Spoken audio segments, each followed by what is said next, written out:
Les gars, aujourd'hui, premier petit vlog et on est chez Givaudan. Petite journée, je vais tout vous montrer les backstage, vous allez kiffer. Il faut savoir que ça va être une journée assez spéciale parce qu'on est chez Givaudan, mais pour la parfumerie fonctionnelle.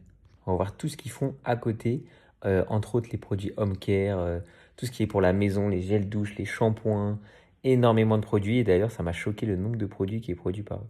Donc ensuite, on se dirige directement vers la salle où il y a le petit déjeuner, un endroit que j'aime plutôt bien. D'ailleurs, on s'est régalé, c'était super bon.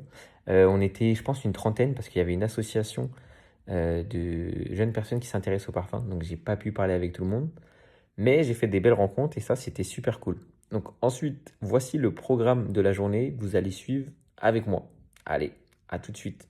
Donc ça, c'était Virginie qui est directrice au pôle Personal Care chez Givaudan et qui nous explique comment ça se passe. Pour développer nos parfums pour les différentes catégories, donc Personal Care, Fabric Care et Home Care. Je ne sais pas si vous distinguez bien tout ça. Les parfumeurs sont au nombre à peu près de 20 ici et puis 5 en Allemagne. Les évaluateurs sont un très grand groupe, donc l'évaluation, je ne sais pas si vous êtes tous familiarisés avec ce métier.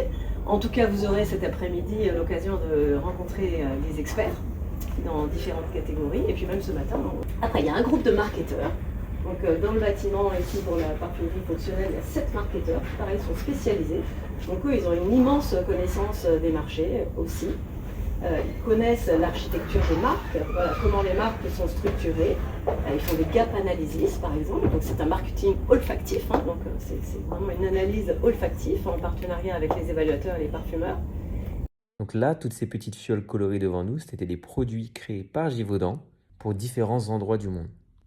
Le jeu, c'est de trouver les odeurs, d'où ça vient, qu'est-ce que ça sent et qu'est-ce que c'est aussi par rapport aux textures.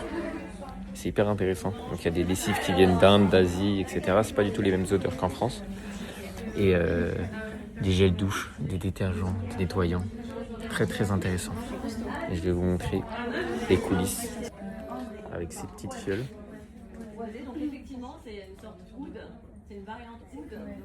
Donc là, comme a dit madame, ça sent un peu le oud. La maison, on a des tendances qu'on observe dans d'autres catégories. Donc c'est vraiment un des premiers, celui-là, je crois qu'il date de 2017. Oui, c'est ça, 2017. Donc voilà. Les odeurs, en fait, Pas mal. souvent, Donc là, voici tous les participants qui ont joué au jeu. Et en gros, on devait trouver le pays, d'où ça vient et quel est ce produit, si c'est un gel douche, un shampoing, quelque chose pour laver le sol, un détergent, bah, peu importe, tous les produits qui ont une odeur. En direction des laboratoires.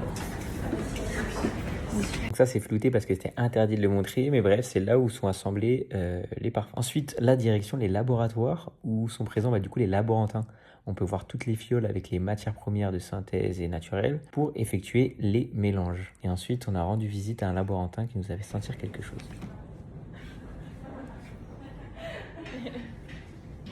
Ça sent trop bon ça. Ouais. Ça sent vraiment bon. Quand je le fais, je saute.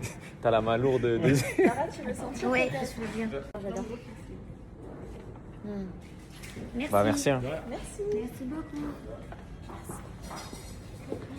Et puis il y a la section stabilité, parce qu'après, les produits, une fois que le parfum est finalisé, va être mis en stabilité, c'est-à-dire dans des étuves à différentes températures pour un vieillissement accéléré, et puis savoir si notre parfum, dans ces phases extrêmement difficiles, va être stable dans le temps. Donc ici, c'est laboratoire Home Care. En haut, il y a le laboratoire Personal Care, et puis il y a le grand laboratoire aussi pour les détergents, les adoucissants et les scent boosters. Vous passerez dessus tout à l'heure en allant voir les cabines. Voilà, donc chaque laboratoire est très très très spécialisé. Givaudan, ça marque coiffure. C'est là où ils testent tout. Les produits, ça pour les cheveux. Là, il y a les douches. Là, c'est des petites douches où ils testent. C'est climatisé, il fait froid. C'est hyper pointu. Tous les tests sur chaque produit.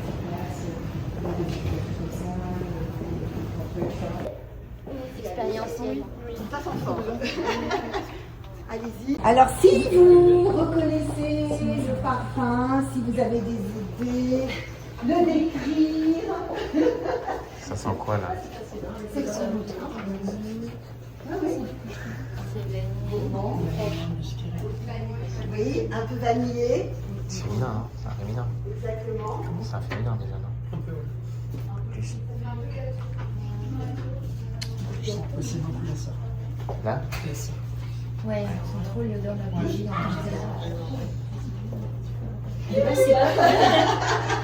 On va trouver le parfum qui est réinterprété en bougie. Petit jeu. Parfum. Libre dit Saint-Laurent. Donc en fait, je vous fais sentir Peut-être. parce que c'est très tendance et nous c'est vrai en consumer product. Bah, la pistache fait partie, voilà, des noms. C'est de la pistache ça. En ce moment, c'est différent. On n'a pas le même. Non, regarde, un et là-bas c'est deux, je crois. je vous fais sentir, des c'est différents. le cagali, le gelato. Pistachio gelato. Ah, Pistachio gelato. voilà. C'est mal fait, hein. Après, je sens C'est très mal fait.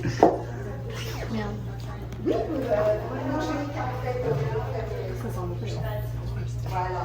En plus, le côté vanille un peu gourmand, mais Après, je pense que c'est dur à. pistachio gelato qui était réinterprété en bougie. Mais ce côté-là, il sent pas à fond la pistache. Il y a des parfums à la pistache bien mieux dans la niche. Support donc pour cette catégorie home care. Vous voyez là, vous avez des cabines avec des lavabos où on peut, parce qu'il y a des clients qui veulent que justement le nettoyant pour le sol soit substantif. Les toilettes pour tester. Plein de toilettes. Donc vraiment, c'est chaque critère technique, chaque attribut parfum peut être pris. C'est ouf. Hein. Tous les tests. Avec les lavabos. Petit lave-vaisselle. Son bébé, il mange du produit vaisselle, donc vraiment s'assurer que le produit n'est pas déposé sur le plastique. Ça va tester les toilettes en direct. Tous les produits. Différents types de matières sont expérimentés pour vraiment juger le parfum. Il y a aussi pour tout ce qui est lessive, adoucissant, machin. Des grands tests, machine à laver, séchage. C'est du sérieux, c'est du sérieux. T'imagines pas tout ce qu'il y a derrière en fait. C'est incroyable le nombre de tests qu'ils doivent effectuer, que ce soit sur l'odeur quand on l'ouvre, l'odeur quand on l'applique, quand il sèche, après sur les vêtements, après une heure, après 2 heures, après un jour. C'est incroyable. Typiquement, il y a une machine qui vient de se terminer. Il y a le nez qui est venu sentir justement comment réaliser le produit sur le vêtement. Et voilà. Et là, on nous explique. Qu'est-ce qu'une capsule? Il faut que vous imaginiez une petite bulle microscopique, 4 fois plus petite qu'un grain de sable. Très petit. Vous m'entendez derrière la shell. En fait, le rôle de cette shell, ce sera de préserver le parfum jusqu'à un moment bien précis, le moment où il va devoir agir. En fait, chez Givaudan, on a un large portefeuille de capsules, chacune avec son identité olfactive, sa signature olfactive. Donc, on a bien une 60aine de capsules. Et en fait, le parfumeur, vous voyez là par exemple Aurélie, c'est une parfumeuse qui est spécialisée dans les capsules. Il joue un rôle clé dans la création justement du parfum qui va être encapsulé pour pouvoir offrir vraiment une large palette de choix à nos clients et qu'ils puissent intégrer dans leurs produits. Alors je vois que c'est pas encore très clair pour vous. On va tester un linge. Et apparemment, il ne faut pas le frotter. Parce que quand on va le frotter, il y a une technologie de mini capsules microscopiques que quand on frotte le linge, en fait, il y a des odeurs qui s'émulent. Et à ce qui paraît, ça sent très bon. Donc là, on va le sentir comme ça. Ça sent, c'est propre quoi. D'accord, donc là, on a frotté. Et là, ça sent très très bon. Donc la technologie des capsules nous a dit une odeur fruitée. Là, c'est vraiment le cas. Très très fort. Bravo, bravo Givaudan. Les gars, là on se dirige plus vers l'école Givaudan. Où en fait on va aller à la cantine. Et on va bien manger. Je vous montre tout ça dans pas longtemps. Peut-être qu'on va passer par le jardin. Il y a un jardin où ils font pousser toutes les fleurs qui peuvent faire pousser en fait pour aider aux apprentis à sentir justement la matière première naturelle quand elle sort de terre. C'est hyper intéressant, c'est très beau. Donc on va voir ça. Donc là les gars, jardin, ici à l'école. Là dans l'angle là c'est juste le bureau de Calice Baker. Donc là, c'est le jardin. Le jardin où il y a pas mal de plantes. La dernière fois que j'étais venu, c'était pour la tubéreuse. Elle est où la tubéreuse? Elle est là normalement, mais là, c'est pas la saison. Et là, derrière, il n'y a pas grand-chose. C'est pas la meilleure période pour les plantes. D'habitude, c'est très joli. On peut voir des petits citrons là-bas. Pas mal du tout. Et là, bonne nouvelle. La cantine. On va bien manger. Les gars, l'agrément. Toujours bien. On accueille. Bon les gars, petit pain, petit saumon, entrée fromage. Bon appétit. Joao les gars, il mange toute la cantine, c'est lui gâteau fini, regardez. Il a trouvé. Donc les gars, j'espère que ça vous plaît. En tout cas, petit débrief sur la matinée après un bon repas. Donc là, je suis juste devant l'école et devant le jardin. Donc en fait, la parfumerie fonctionnelle, il faut savoir que Givaudan, on va dire que leur chiffre d'affaires, en gros, il est basé plus sur la parfumerie fonctionnelle plutôt que la parfumerie fine fragrance et le parfum en fait. C'est vraiment une très très grosse entreprise. Donc là, j'essaie de vous montrer un peu les coulisses, tout ce qui se fait par exemple pour la lessive, que ce soit pour le déodorant, le gel douche, énormément de choses, même les produits d'entretien. Ils font de tout. Et en fait, c'est hyper poussé, tous les tests qu'on peut avoir, pour que ça soit pas nocif pour la santé, que ça sente bon, pendant et après à l'utilisation. Et c'est vraiment très intéressant. Donc j'espère que ça vous plaît. Et on va continuer cet après-midi. Si je peux vous montrer des belles petites choses. Voilà, n'hésitez pas à me dire en commentaire ce que vous en pensez. Sur place, en immersion. Qui vont aussi pouvoir voir un petit peu comment l'odeur est sur peau, enfin sur tête, du coup, c'est ce qu'on appelle sur tête, sur cheveux. Un vrai petit salon de sur coiffure. différents types de cheveux. Parfumeuse qui vient nous expliquer son métier. Ensemble pour parler des métiers de parfumeur et d'évaluateur. Je pense que parfumeur, les gens connaissent déjà un tout petit peu, évaluateur c'est un peu plus mystérieux, donc je pense que c'est génial d'avoir notre collègue Marie qui sera avec nous. Que c'est un métier un peu caché de parfumerie, mais c'est très important, c'est un peu nos directeurs artistiques. Donc souvent ils restent un peu en dehors des projecteurs. Et sinon, je pense n'hésitez pas, je pense que si vous avez des questions, on aura des moments d'en parler, je vais vous expliquer un peu ce qu'on va faire. Donc déjà, je vais expliquer ce qu'on fait en tant que parfumeur et évaluateur. Et après, avec des exemples concrets, on va vous parler de comment on travaille sur les projets et comment on travaille surtout sur le shampoing. Donc moi, je suis parfumeur consumer goods, ça veut dire que je ne travaille pas sur la parfumerie fine, mais je travaille sur les cosmétiques et également je travaille un peu sur le fabricaire. Et c'est-à-dire je crée les parfums, voilà, pour les shampoings, les crèmes, les déodorants. Et souvent on me demande, mais tu ne voulais pas faire de beaux parfums pour de belles marques? Et en fait, c'est quelque chose qui a vraiment été mon rêve, c'est de travailler sur les parfums pour les produits qu'on utilise tous les jours. Parce que ce que je trouve assez magique, c'est que parfum, c'est toujours une émotion, c'est une histoire. Mais quand on fait un parfum, par exemple, si on fait un parfum pour un shampoing hydratant, ça ne va pas être le même parfum que pour un shampoing nourrissant. Et il faut en fait que juste en sentant le parfum, la personne va se dire « Waouh, ça va transformer mes cheveux, ils vont être brillants, ça va être incroyable ». Ou il va dire « Mais je sens que mes cheveux vont être nourris ». Et c'est quelque chose qui marche bien. Et si c'est l'inverse, si par exemple je mets un parfum qui sort un peu décapant, un peu citrus dans un shampoing, les gens vont se dire « Ouf, j'ai l'impression que ça agresse mes cheveux ». Et même si c'est pas vrai, et si on fait des tests avec des mêmes shampoings mais avec des parfums différents, on pose des questions, est-ce que ce parfum rend mes cheveux beaux? En fonction du parfum, les gens vont dire oui, c'est génial, et ils vont dire non, c'est horrible, mes cheveux sont tout secs. Et en fait, le résultat du parfum c'est le même, enfin le résultat du shampoing c'est le même, mais c'est juste l'émotion qu'on communique qui change. Alors moi j'ai une formation qui est olfactive aussi, mais forcément beaucoup plus simpliste que celle des parfumeurs. Moi j'ai fait une école dont vous avez peut-être entendu parler, qui est basée à Versailles, qui a été fondée dans les années 75 je crois, par un ancêtre de la famille Guernin. C'est une école qui s'appelle l'ICIPLA, donc il y a une grosse formation olfactive, un petit peu scientifique aussi, légèrement scientifique, il y a des bases de chimie, quand même un petit peu. On étudie la formulation aussi, mais très basique. Nous, sur 2 ans, on apprend juste à formuler des petits accords, comment est-ce qu'on fait un accord muguet, comment est-ce qu'on fait un accord poire, un accord pomme, etc. Mais bien sûr, les études à ce niveau-là sont très courtes et il y a un peu de pratique, mais très très peu en fait. Ce qui fait aussi toute l'expertise et le talent d'un parfumeur, c'est non seulement la formation initiale, et après c'est toutes les années de pratique. Bien sûr, à travailler sur des griffes ou à travailler en dehors des griffes.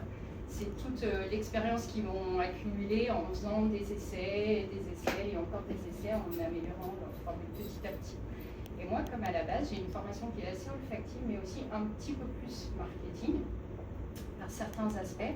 Je fais souvent plus l'aller-retour entre les marques, qui sont nos clients, les marques des grands groupes, ça peut être des grands groupes de tailles diverses, mais des très grands groupes, parce que Givaudan est quand même une grosse société, des groupes comme Procter & Gamble, Unilever, L'Oréal, bien sûr, des groupes comme Henkel, Vela, etc. Et chacun de ces groupes a différentes marques. Des marques positionnées plus ou moins luxe, positionnées plus ou moins mass market. Et à nous, à l'évaluation, d'intégrer, d'ingérer la connaissance de ces marques, et en fonction de la connaissance de ces marques et de leurs attentes et de leurs briefs parfums qu'ils vont transmettre, souvent par écrit, mais aussi parfois par oral. C'est les briefs qu'on va chercher chez eux. On fait des rendez-vous en physique avec eux. Parfois, quand c'est des plus petits projets, on s'appelle ou on fait un visio tout simplement où ils nous expliquent leurs attentes. Et nous, si les parfumeurs ne sont pas présents avec nous à ce moment-là, on va transmettre, on va essayer déjà de traduire un petit peu en termes olfactifs tous les mots qu'a utilisé le client pour nous briefer. Des fois, c'est assez vaste. Des fois, les clients nous disent ou les marques nous disent on voudrait lancer un prochain file, ou en l'occurrence, nous, on est spécialisé dans les parfums anti-produits pour le corps. On voudrait lancer un prochain gel douche. On veut que la cible, ce soit les Gen Z ou, je sais pas, la consommatrice un petit peu lambda qu'on peut trouver dans toute la France ou dans toute l'Europe, entre 20 et 50 ans, quelque chose d'assez facile, d'assez fruité, assez plaisir, qui booste votre humeur du moment, etc. Et à nous, comme ces termes-là sont souvent vastes, que les parfumeurs peuvent partir dans toutes les directions, on essaye de les guider et de les orienter pour ne pas partir à 360 degrés et faire plein d'essais pour au final que le client n'en choisisse peut-être que 2 ou 3. Donc là, on a pu sentir 2 shampoings, donc le G et le P, totalement à l'aveugle, et parce que ça sent, bon déjà ça sent le fruit de la passion, et ça, pas mal, mais je ne savais pas comment dire. Les parfumeurs et l'évaluatrice vont nous expliquer ce que ça sent, comment juger. Là par exemple, il y a un exemple. On va tester sur les cheveux mouillés, au séchage, etc. Et c'est comme ça qu'ils effectuent les tests sur les shampoings. Est-ce qu'on aime, les deux sont très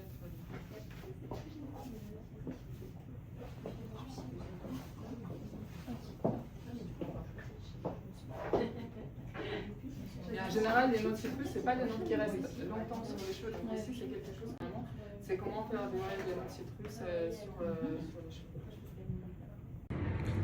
Et par rapport aux formules, petite question, est-ce que vous utilisez exactement les mêmes matières que dans la parfumerie fine, ou il y en a qui peuvent différer parce que ça peut être nocif pour les cheveux? Je sais pas, je pense par exemple à des poudres. Je sais pas, dans la vanille, en parfumerie, il y a la vanille absolue, les machins, il y a aussi la vanilline. Est-ce que dans les produits haircare, c'est pareil ou c'est différent du coup? La partie, tout ce qui est réglementation, côté nocif, etc., c'est quelque chose qui est vraiment très défini. Donc, oui. On a l'équipe réglementaire qui travaille là-dessus, et chaque type de support a ses règles qui étaient vraiment développées en fonction des, je pense, des chimies de support, etc. On sait combien de quelles matières est autorisée dans quel support, etc. Okay. etc. Mon système de formulation, je crée ma formule. Et je vois tout de suite en direct, est-ce que ça correspond aux normes. Et c'est vrai que les normes ne sont pas les mêmes pour les parfums et pour les shampoings. D'accord. Par exemple, si le produit va rester sur la peau, c'est pas la même chose si le produit est lancé. 5 ans. Avant ça, j'étais chez Drôme, une société allemande qui a été rachetée en 2019. Et à ce moment-là, j'étais en Chine. Je suis revenue en Europe, mes cartons étaient encore fermés. Ils m'ont dit, est-ce que tu veux rejoindre le centre créatif le plus grand qu'on a au monde? Pourquoi pas? On continue l'aventure avec les box chinoises et voilà, donc je suis arrivée il y a 5 ans. Allez, tout le monde a sniffé les petites serviettes. Le linge. Ça sent bon après le lavage.